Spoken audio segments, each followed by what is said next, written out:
Ada sahabat berdoa, ya Allah berikan saya kesabaran yang sempurna. Itu sama Nabi ditegur, jangan, kamu tidak kuat. Karena kesabaran yang sempurna di bojo mati, di anak mati, sing ngutangi nageh, tangga ora percaya, nyai gagal. Karena kalau minta sabar yang sempurna kan ujiannya harus ekstrim. Bojo minggat, anak minggat. Makanya kan Nabi jangan minta doa seperti itu. Nanti kamu tidak kuat. Padahal kesannya religius, minta ya Allah saya jadi orang yang sabar. Karena sama Nabi ditegur, jangan, kamu tidak. Ya jadi jangan berdoa yang kreasi, itu efeknya itu tidak baik. Ya, wa maksuruhu afdal. Kalau kesusahan ya semuanya Rabbana atina fid dunya hasanah. Ya itu aja aman itu, apa? Aman itu. Doa sabu jagat kata orang-orang itu pokoknya Rabbana atina fid dunya hasanah wa fil akhirati hasanah wa qina adzabannar. Jadi wa maksuruhu afdalu. Mun nomor wonten bawah menika. Utawi donga sing dinukil sangka Rasulullah sallallahu alaihi wasallam iku afdalul luwih utama. Wa minhu lan iku setengah saking maksur utawi donga Allahumma ighfirli ma qaddamtu wa ma akhar. Ada yang hafal? Terus wa ma akhartu wa ma asrartu wa ma asraf. Urutannya dulu. Allahumma ighfirli ma qaddamtu wa ma akhartu wa ma asrartu wa ma a'lantu. Terus antal muqaddimu. Kok nak bab donga apalan ya? Tukang jaluk ternyata. Teruskan. Ilahi lanta subhanak terus ini kuntu itu mesti malaikat selangit bilang kamu minal zalimin. Ini kuntu minal zalimin. Terus ada lagi yang populer, Allahumma firli dzambi kullah, terus dikohu wa jillahu wa awalahu wa akhirahu wa alaniyatahu wa sirrah. Jadi doa yang maksur itu lebih apa? Afdol. Tapi tadi ya kalau untuk ngajari orang awam nggak boleh panjang-panjang, terutama yang jadi imam. Nanti kasihan yang jadi apa? Makmum. Jadi ajarannya Nabi itu kalau orang jadi imam, sholatnya itu disuruh cepat. Itu zaman sahabat, cepat tuh nunggu disuruh. Alhamdulillah kan kita tanpa disuruh sudah cepat. Jadi zaman sahabat itu zaman masih waras, sehingga untuk sholat cepat saja nunggu diperintah Rasulullah. Andai kan Rasulullah menangi zaman akhir, pernah perintah cepat apa enggak? Oh enggak pernah, karena sudah cepat sekali, sudah tidak cepat lagi ya Pak. Cepat sekali, malah mungkin agak dilarang, maksudnya cepat tidak seperti itu. Karena kita sudah parah, masa terawih hanya berapa? 7 menit ya? Itu 20 rakaat, berarti 7 menit itu berapa berarti? Itu dibagi 20, berarti per 3 menit ya? Dapat 2 rakaat. Itu parah itu. Untungnya sholat sunat, kalau sholat fardu tak demo itu. Ya itu ya, jadi termasuk yang warid atau maksur adalah Allahumma firli ma qaddamtu wa ma akhartu saterusnya. Wa yusannu lan den sunanto apa ala yazida ing yen ora nambe apa doa ala qadri tasyahudi ing atase kadar tasyahud wa sholati lan kadar sholawat ala nabi sallallahu alaihi wasallam. Nah ini fikih yang sangat saya setuju. Sebaiknya kalau minta sesuatu kepada Allah tidak melebihi sighatus tasyahud atau sighatus sholawat ala Rasulillah sallallahu alaihi wasallam. Ini fikih yang sangat etis menurut saya, sangat beretika. Mosok nyebut Nabi Allahumma sholli ala Muhammad, berapa kalimat Allahumma sholli ala Muhammad misalnya 3 kalimat, padahal Nabi yang mensyafaati kita, yang sudah baik mengeluarkan kita minadz dzulumati ilan nur. Tapi ketika kepentingan kita bisa berkalimat-kalimat. Iku jare Allah mesti ngene, iki piye? Eling nabine mok 3 kalimat, eling hajate dhewe berkalimat-kalimat. Iku gak ada etika. Mana ndonga ku aja nglangkai kadar tasyahud dan sholat alan Nabi. Makanya saya itu termasuk orang yang kalau baca sholawat itu jarang berdoa, mau sidik tok di belakang. Jangan sholawatnya sedikit, kemauannya banyak. Makanya sholawat Masisiyah itu menurut saya itu bagus sekali, karena nyifati Nabi panjang sekali. Nabi adalah orang yang manfalakotil anwar wartakotil haqoib, disifati banyak baru minta sedikit. Kalau kamu kan enggak, Allahumma barikati sholat ala Nabi Muhammad sallallahu ala Muhammad ikdi hajatina wa hajati abaina wa abnaina. Terus bakas bapak ibu tangga nyebutnya Nabi pisan tapi nyebut hajatnya gak barbar. Itu sangat tidak sopan dalam aturan yang benar. Tapi dalam aturan toleransi itu tidak apa-apa. Wong ilmunya baru sampai situ, paham ya? Jadi ini jelas ya. Apa wa yusannu apa tadi itu? Wa yusannu alla yazida ala qadri tasyahud wa sholat ala nabi sallallahu alaihi wasallam ya. Doa itu ya sunat, tapi usahakan proporsinya jangan lebih panjang ketimbang apa? Syahadat dan sholat. Karena ini menyangkut etika. Menyangkut apa? Etika. Masa nyifati Allah sekenanya, misalnya ingat Nabi juga sekenanya, kemudian ingat hajannya sendiri panjang. Ini jelas ya, jadi itu etika ya. Makanya alhamdulillah guru-guru kita ngajari sholawat itu paket lengkap. Kan kita sholawat kita kan paketnya lengkap. Coba sekarang dihitung saja. Allahumma sholli ala sayyidina Muhammad wa ala ali sayyidina Muhammad kama shallaita ala sayyidina Ibrahim wa ala ali sayyidina Ibrahim. Wa barik ala sayyidina Muhammad wa ala ali sayyidina Muhammad kama barakta ala sayyidina Ibrahim wa ala ali sayyidina Ibrahim fil alamin innaka Hamidum Majid. Terus paket doanya sedikit. Ya tadi karena kebetulan sampai napalnya kan hanya Allahumma inni a'udzubika min adzabil qabri wa min adzabin nar fitnatil mahya wal mamat fitnatil masiihid dajjal. Jumlah itu dengan sholawat tadi banyak mana? Banyak sholawat itu masih bagus. Ya jadi apa ya menurut saya fikih ini bagus ya. Jadi apa? Disunatkan doa itu tidak melebihi jumlah apa? Tasyahud dan sholat. Kira-kira ya seperti itulah etikanya memang seperti itu. Ya jadi kecuali doa itu panjang tapi kamu tidak niat disembadani, mau bukti butuh yang pangeran. Makomnya Syed Abdul Haddad, tapi potongannya sampai mesti ndak. Syed Abdul Haddad itu saya berdoa bukan karena saya butuh, untuk menunjukkan saya iftikor dan ibtihal sama Allah. Jadi yang minta itu bukti butuh saja, tapi nggak ingin disembadani. Tak pikir sampai ndak seperti itu. Ya jaluk tenan, arah disembadani. Jadi nak jaluk disukani Gusti, lah kok boten malah protes. Itu malah repot nah. Pun kula terusno nggih. Waman te sapane wong ajaza iku apes sapa man anhuma saking tasyahud lan sholawat tarot jama mongko nerjemah sapa man. Ana sing maca tarjamah iki sami. Wa ya tarot jamu lidua wa dzikri al mandub sapa al ajizu lal qadiru fil asah. Jadi untuk orang yang tidak mampu melafadzkan tasyahud secara bahasa Arab itu boleh pakai apa? Terjemah. Ini enaknya Islam. Dan itu tidak termasuk dianggap kalam ajnabi, kalam yang keluar dari sholat karena tasyahudnya masih tentang apa? Ibadah. Ya saya teruskan. Tapi alhamdulillah di Indonesia itu tidak terjadi. Di Indonesia itu luar biasa. Yang paling awam pun itu pakai bahasa Arab. Makanya tidak usah bayangkan ada sholat bahasa Indonesia. Makanya ada cerita, ini kisah nyata itu. Ada wartawan Indonesia di Gaza ngeliput perang di tinggi Golan. Dia nggak bisa bahasa Arab, bisanya bahasa Inggris. Ditanya sama wartawan Timur Tengah, kamu bisa bahasa Arab? Tidak bisa.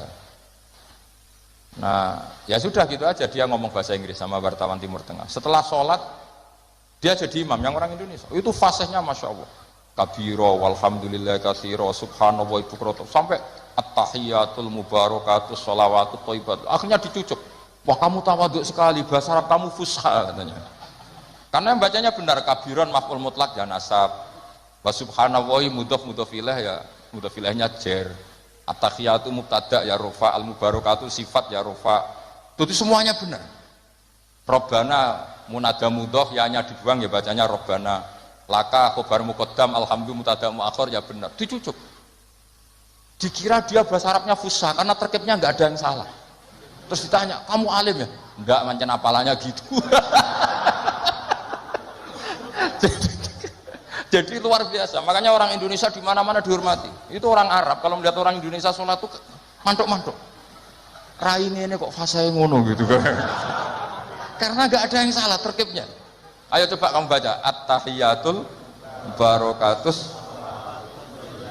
Oh, itu kalau dengar ahli nahwu kan wah betul itu. Wah, naktul marfu'un.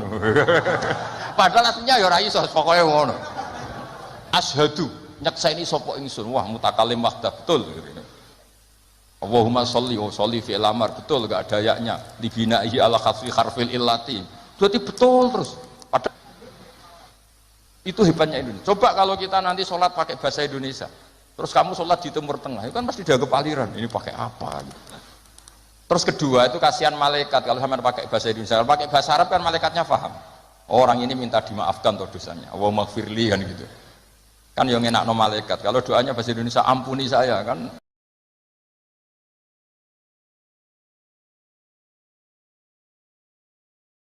Harus ada kamusnya itu maksudnya. Jadi itu hebatnya orang Indonesia ya. Jadi kiai-kiai kita meskipun kita orang Indonesia di bab-bab ubudiyah dilatih pakai bahasa Arab. Dan itu hebatnya orang paling bodoh pun paling awam pun hafal. Mukjizat menurut saya itu para wali Indonesia itu mukjizat. Coba orang awam penggawean yang sawah yang Tegal itu bahasa Arab sholat itu hafal semua. Padahal itu kan sunat-sunat diwoco semua. Kabiro dibaca ya kan, doa ya dibaca. Terus yang wiridan sunat anarobiyal ala bihamdi itu wajib apa enggak? Enggak wajib, tapi orang awam baca enggak? Baca, yang enggak baca malah sing wis mondok, ngerti nak sunat ditinggal. Maka bagian dari kesalahan mondok adalah terus rapati sholat qobliyah. Zaman awam sholat terus, bareng mondok ora kena apa? Jebule sunat toh. Jadi tambah mondok tambah kacau. Karena apa? Coba anak orang-orang awam yang nggak mondok kalau sujud pasti baca subhana rabbiyal a'la dan pasti.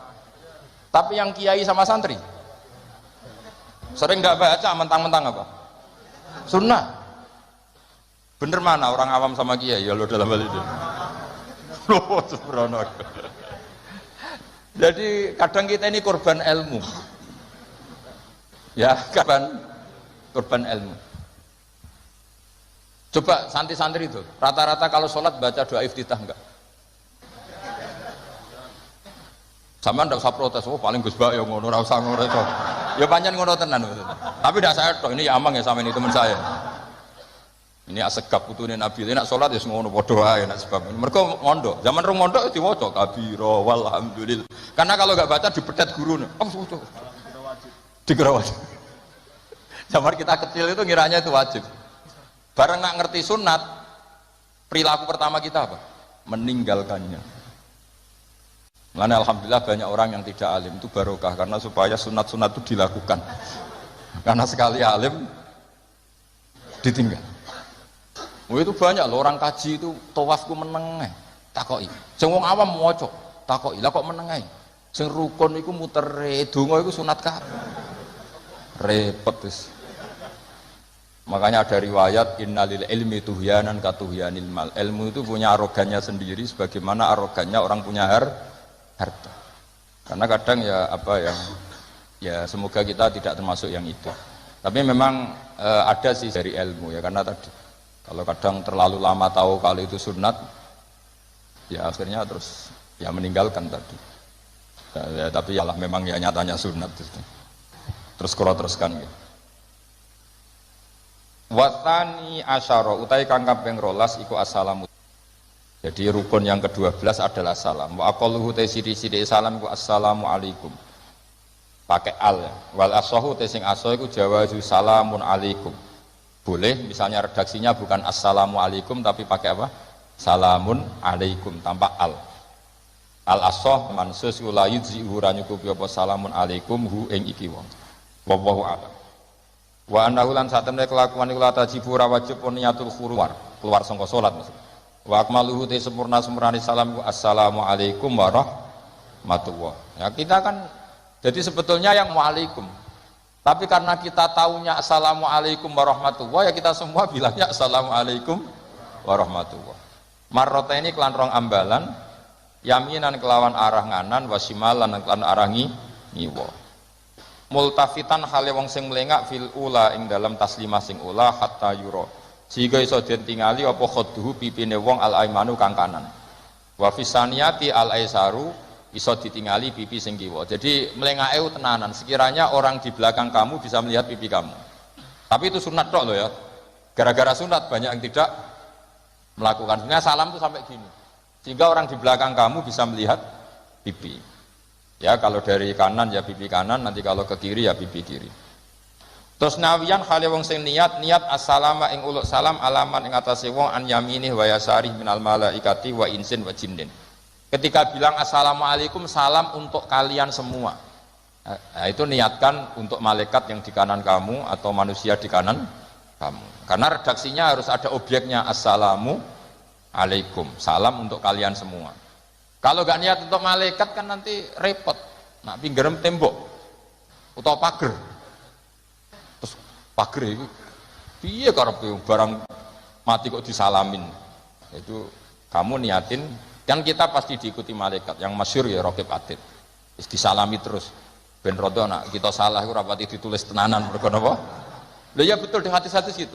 Malaikat bagian kesalahan itu kalau kamu salah itu sebenarnya tidak berani nulis karena sungkan malaikat yang di kanan. Jadi malaikat itu ya punya sungkan, kamu kira terus lonang itu enggak. Ada etikanya. Jadi malaikat yang nulis kebaikan sama yang nulis keburukan itu senior yang nulis kebaikan. Sehingga kalau kebaikan 1 ditulis berapa? 10. Kalau keburukan 1 kalau nggak jadi dilakukan malah ditulis baik. Ya kan? Asal nggak jadi loh ya. Nah kalau jadi ditulis tapi agak buram. Karena sekali istighfar disuruh ngapus. Jadi sebenarnya jadi umat Islam itu penak, pokoknya gampang. Tapi jangan terus model dagang, 1 hari saya sudah kebaikan 1, boleh maksiat 10, masih impas ya, tidak boleh gitu. Agama tidak boleh di logika gitu. Lama-lama kamu sholat di masjid haram kan sama dengan 1000 sholat, terus pulang nggak usah sholat 1000 kali ya kan masih ada. Wah ya kacau kalau agama seperti itu ya kacau. Nggak boleh agama dimainkan gitu, nggak boleh. Saya teruskan ya. Wayan wilan niat sopal imamu imam niat assalama ing salam alal muktadina ing atase makmum sing anut salate imam. Lawahum utawi para muktadun sing para makmum niat ar-radda yanbuna ar-radda ing balesi alaihi ing atase salamin imam. Terus apa? Salat terakhir ditutup dengan assalamu alaikum warahmatullah. Idealnya juga diniati keluar dari sholat. Nah kenapa penting diniatkan keluar dari sholat? Karena setelah salam pertama itu memang benar-benar kamu sudah tidak sholat. Karena yang jadi rukun adalah salam pertama, salam kedua itu sunat. Makanya secara fikih itu ulama berdebat apa sebaiknya setelah itu makmum berdiri, sebaiknya loh bukan syarat sah, apa sebaiknya makmum langsung berdiri, apa sebaiknya nunggu imam salam kedua. Ada ulama yang mengatakan yonta ini tapi sediluk wae. Kuatirnya nak imame lali terus gak usah salam kedua. Terus resiko kedua adalah rabtus sholat biman laisa fi sholatin. Setelah imam salam pertama, artinya statusnya imam masih sholat apa enggak? Enggak kan? Berarti makmum menghubungkan sholat dengan orang yang sudah tidak sholat. Jadi itu menjadi masalah fikih, paham ya? Sehingga ya